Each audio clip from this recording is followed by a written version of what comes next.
I got a text from my future boyfriend. He'll cheat on you with your sister, swap our baby, and have you sterilized. When I opened my eyes, I traveled 3 years into the future, catching them in bed and uncovering how they killed my dad and ruined my life. In this video, I'll take you through the heroine's epic revenge, from losing everything to her cheating fiancé and scheming sister, suffering endless torment, to rising up with the truth, exposing all their crimes, and taking them down completely.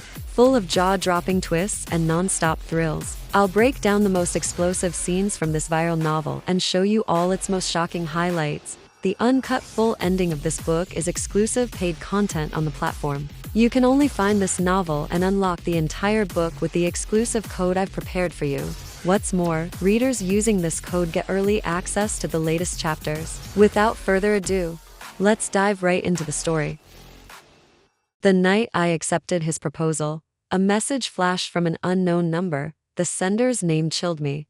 Samuel, from the future. I brushed it off as a joke, texting back, asking with a laugh if he'd finally married me, and whether we'd had a cute baby. There was a long pause before the reply came. He said we did marry, becoming the envy of everyone. Then the messages turned dark. He admitted to cheating with my own sister, Victoria, on the night of our engagement. They'd gotten drunk, and he confused her for me. It became an unforgettable night. He described her wild passion. So unlike my reserve, he claimed his heart was mine, but he craved her body. They continued the affair in secret until Victoria became pregnant, the day I went into labor. He bribed the doctor to swap my stillborn baby with Victoria's healthy one. My mind said it was a prank, but my heart felt pierced by ice. As I tried to close the chat, a new link appeared. If you don't believe me, click to see the truth. Some unseen force guided my thumb, and I clicked. My world plunged into darkness. When I opened my eyes again, I was in a hospital. A flood of unfamiliar memories was forced into my mind. I was in labor. The baby was coming. Samuel was holding my hand, his grip tight. He leaned in and whispered. His words, a venomous secret meant only for me. Victoria's child is mine. I promised her I'd give the baby my name. Be a good girl, Amelia, our next baby. I'll let you keep that one. I thought the pain was making me hallucinate then. The doctor pulled a lifeless bundle of flesh from between my legs and shook his head. What a shame. It was a boy. If we tried to resuscitate now, there might still be a chance. Samuel's voice was as cold as a morgue slab. Don't. Just save my wife. And then, I passed out. I fumbled for my phone. The screen displayed the date, October 11th, 2009. Had I really traveled 3 years into the future? The deep, aching soreness in my body confirmed it. This was no dream. Suddenly, an address materialized in my thoughts. It was the house Samuel and I would share in this future. The dream home we'd always talked about, now a physical reality. A pathetic flicker of joy ignited within me, and I hailed a cab. The moment I pushed open the front door, that flicker was extinguished, and my world shattered. A pair of scarlet stilettos, a rumpled dress shirt, a creased tie, a trail of debauchery led from the foyer, through the living room, and up the stairs to the master bedroom. Through the slightly ajar door, every sound was a new twist of the knife in my heart. Vicky, I swear, you're even better after giving birth. You're so soft. God, I just want to hold you like this every single day. Victoria's voice was a sugary purr. Oh, stop. Aren't you afraid Amelia will find out and lose her mind? Baby, can you please focus on me? Don't mention other people. My hand shook as I pushed the door open. The scene inside was even more heated than I'd imagined. They were a tangle of limbs, moving from the bed to the floor and back again, completely lost in each other. They hadn't noticed me. Bile rose in my throat. I grabbed a picture frame from the nightstand and hurled it at them. The sound of shattering glass sliced through the air. A sharp fragment flew back and cut my cheek. Samuel instinctively pulled Victoria into his arms, shielding her. He looked at me, a flash of surprise in his eyes, before he quickened his pace. Finish. And then gently laid the now sleeping Victoria on the bed. He lit a cigarette, his expression indifferent as he watched the blood trickle down my face. Vicky's exhausted. If you're going to have a meltdown, get the hell out and do it somewhere else. He kicked at a piece of broken glass on the floor, his eyes filled with contempt. And take this trash with you. I don't want her to get hurt. My gaze fell to the debris on the floor. A shattered photograph of us glinted up at me. It was the only picture of the two of us in the entire house. On the day of our wedding photo shoot, I had been in the hospital, trying to prevent a miscarriage, so Victoria had stood in for me. wearing my gown for the entire session. AI is so advanced now. We'll just swap her face with yours later, he'd said. Besides, Vicky has a better figure. The dress looks better on her anyway. On our wedding night, not only had the photos not been changed, but Victoria had also taken my place in the marriage bed. My vision blurred as tears streamed silently down my face. Seeing me cry, Samuel seemed to soften for a moment. He offered me a tissue. Don't cry, after all these years. I still can't stand to see you cry. I flinched away from his hand. Samuel, I said, my voice quiet but firm. I want a divorce. He froze, his expression shifted from shock to disbelief, then to something close to horror. So, you really are the Amelia from 3 years ago? He whispered. You actually clicked that link? I was just as stunned. How did you know? He let out a low, bitter laugh, the mockery in his eyes undisguised. Because the Amelia of this time would never look at me like that, he said. And she would never, ever ask for a divorce. He was right. The Amelia of this time had her heart ground to dust by years of betrayal. She had chosen to let her marriage fester into a toxic swamp, determined to drag him down into the muck with her. She wanted Victoria forever branded as a home wrecker. She wanted the cheating husband to be reviled by the world until the day he died. But the Amelia from 3 years ago, she just wanted out. More memories flooded in, connecting to that night on the beach, 3 years ago. Under a sky full of stars, Samuel knelt and proposed. But halfway through, his phone rang. He took the call and vanished for the entire night. I later found out it was Victoria who had called. He'd told me, wait for me, I'll be right back. I waited all night, the cold sea breeze chilling me to the bone. By morning, I was sick. When I woke up, both Samuel and Victoria were by my bedside. Their eyes red-rimmed. Victoria's lips were slightly swollen, her neck covered in angry, red marks. Samuel's hair was a mess, his arms crisscrossed with scratches. The evidence was everywhere, screaming at me.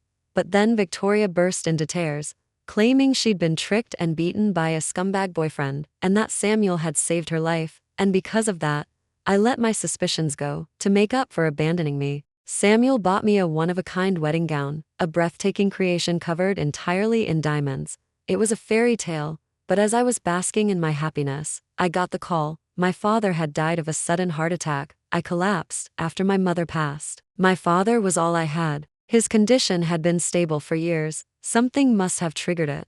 I searched every inch of our security footage but found nothing. Then, in a box of his old things, I found his camera. He'd taken up photography after he retired. A sixth sense made my hands tremble as I turned it on and pressed play. The scene that unfolded on the small screen shattered my soul. Samuel was pinning Victoria to the living room sofa, both of them naked. Victoria's red bra was hanging from Samuel's neck, swinging back and forth like a triumphant flag. The camera shook violently. Then came the sound of my father hitting the floor. A sharp pain lanced through my chest, and the world spun. I coughed up a mouthful of blood and collapsed. When I woke up, the doctor told me I was pregnant. I was only 2 months along, but I was already showing signs of a miscarriage. Samuel knelt by my bed, slapping himself across the face, over and over. I'm so sorry. Vicky was in a bad place and asked me to stay with her. We both had too much to drink, and we crossed a line. But we didn't. We didn't go all the way before my father caught you. I started laughing, a wild, unhinged sound, and began to beat my own stomach. You killed my father, Samuel. Now I'm going to kill your child. He just held me, letting my fists and nails rain down on his face and chest. It was only when Victoria came in to apologize that he reacted. I lunged at her, ready to tear her apart, but Samuel shoved me hard. My stomach slammed into the corner of a table. I crumpled to the ground as blood poured down my thighs. Vicky's pregnant, he said, his voice flat. I can't let you hurt her. I laughed, the sound cold and broken. So Victoria's child was precious, but mine was disposable. The doctors rushed in and gave me a sedative. As my consciousness faded, I saw him lift Victoria into his arms and walk away without a backward glance. After that, Samuel kept me in a private VIP hospital room, a prisoner, force-fed medications, subjected to endless treatments to save a pregnancy he never wanted. He refused to let me lose the baby. But not because he loved it. He needed my child as a cover, a way to legitimize the one Victoria was carrying. He married me, giving me a title and a ring. But our marriage was a sham. Then he turned around and gave Victoria the wedding of the century. Everyone thought she was Mrs. Price? I was just the crazy woman locked away in a hospital, dependent on drugs to survive. The agonizing memories flashed through my mind, one after another. Samuel leaned down and gently kissed the tears from my eyes. Amelia, I'm so sorry you have to remember all of that, but it's in the past. We can start over now, okay? Just then, Victoria stirred. She saw Samuel holding me, and a flash of hatred crossed her face. Then she threw herself at my feet, sobbing, Sister, please, for the sake of our childhood, you have to forgive me. Samuel and I talked.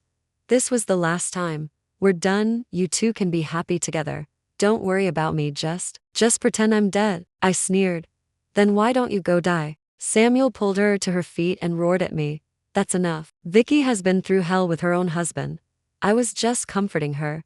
Don't you dare push your luck. If it weren't for her, you would have died years ago. What's the big deal about giving her one child? He was right. When I was 5, I was diagnosed with a rare blood disease. My father found Victoria in an orphanage and adopted her so she could be my bone marrow donor. She saved my life. A debt of life should be repaid, but our family raised her for 18 years. My father treated her like his own flesh and blood, showering her with affection and even giving her half of the family inheritance.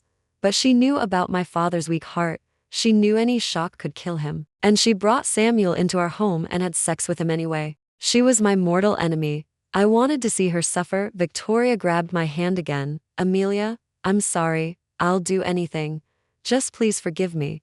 A wave of pure hatred washed over me. I seized her by the hair and slammed her head against the wall. Then die. I hissed, die. And then I'll forgive you. Samuel rushed over and threw me to the ground. Amelia, are you insane? That's your sister. Victoria continued her act. Weeping pitifully, she took the baby from the nanny and held him out to me. Sister, this is my son with Samuel. I'm putting him under your name on the birth certificate. Consider it my apology. She leaned in close, her voice a venomous whisper only I could hear. Oh, and I forgot to tell you. Samuel was worried you might have another child of your own one day and mistreat my precious baby. So while you were unconscious, he had you sterilized. You'll never be a mother, Amelia. Everything you have now will belong to my son. Doesn't that just eat you alive? Get away from me, I screamed, shoving her away. The baby let out a piercing wail. Victoria immediately started crying. Sister, I know you're angry, but take it out on me. The baby is so small. Why would you pinch him? Before she even finished the sentence, a hand cracked across my face. You venomous bitch, Samuel spat, his eyes blazing. You'd even harm a newborn? If I had known you were this vile, I would have locked you in that hospital and thrown away the key. He gathered Victoria and the baby into his arms and delivered his cold command. Drag her to the basement. Don't let her out until I say so. He knew I'd had severe claustrophobia since I was a child, that I was terrified of the dark. But he let them drag me away, ignoring my desperate, broken sobs as he locked the door, sealing me in the darkness. That night, I cried until I had no tears left. I watched the video my father had left behind, over and over again, and a seed of pure vengeance, began to grow in my mind. At dawn, Samuel came down with a bowl of porridge. He looked exhausted. I was wrong yesterday, he said, but you shouldn't have hit Vicky. She did nothing wrong. It was all my fault. Tomorrow is the baby's christening. I want you to be there. I've broken things off with her. From now on, things will be good between us. Please, stop fighting, okay? I clutched my phone. Tomorrow? Good, at the christening. I will give you and Victoria a surprise you'll never forget. Want to see the heroine's shocking revenge at the christening, where she ruins the cheaters and makes them pay dearly? This novel is exclusive paid content on the platform, so I can't show you the full book in this video. I've prepared an exclusive unlock code for you, 442,577. Copy the code, open the MotoNovel app, and you'll be directed straight to this novel's page to unlock all subsequent chapters. Watch the thrilling finale of the heroine's ultimate comeback.